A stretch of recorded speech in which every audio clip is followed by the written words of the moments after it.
আসসালামু আলাইকুম। আশা করি আপনারা সবাই ভালো আছেন। শীতের সকালে ঘুম থেকে ওঠা অনেক কষ্টের। ঘুম থেকে উঠে দেখি চারদিকে কুয়াশায় ঘিরে আছে। চিন্তা করলাম এই দৃশ্য ক্যামেরাবন্দি করি। আপনারা দেখতে পাচ্ছেন এখন চারদিকে কুয়াশায় ছেয়ে আছে। মানুষ দেখা যাচ্ছে না বললেই চলে। শীতের সকালে গ্রামের এই দৃশ্যগুলো প্রতিনিয়তই দেখা যায়। আপনারা দেখতে পাচ্ছেন শুধু চারিদিকে কুয়াশা আর কুয়াশা। শীতের সকালে কুয়াশার মধ্যে হাঁটতে কিন্তু অনেক মজা। রাস্তার দুই পাশে সরিষার ক্ষেত, আবার পুকুর রয়েছে। মাঝে মধ্যে কিছু পুকুর দেখা যাচ্ছে। রাস্তার উপর মাঝে মাঝে যে কালো বস্তুগুলো দেখছি, এগুলো হলো গোবর। বন্ধুরা, এই গোবরগুলো শুকানোর জন্য এখানে রাখা হয়েছে।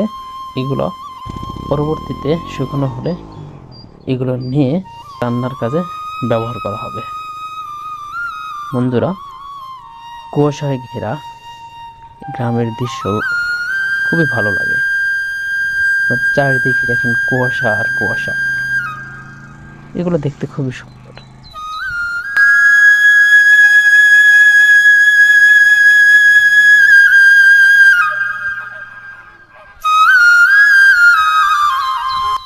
আপনারা যদি আমার চ্যানেলে নতুন হয়ে থাকেন, আমার চ্যানেলটি সাবস্ক্রাইব করে বেল বাটনটা অন করে রাখুন।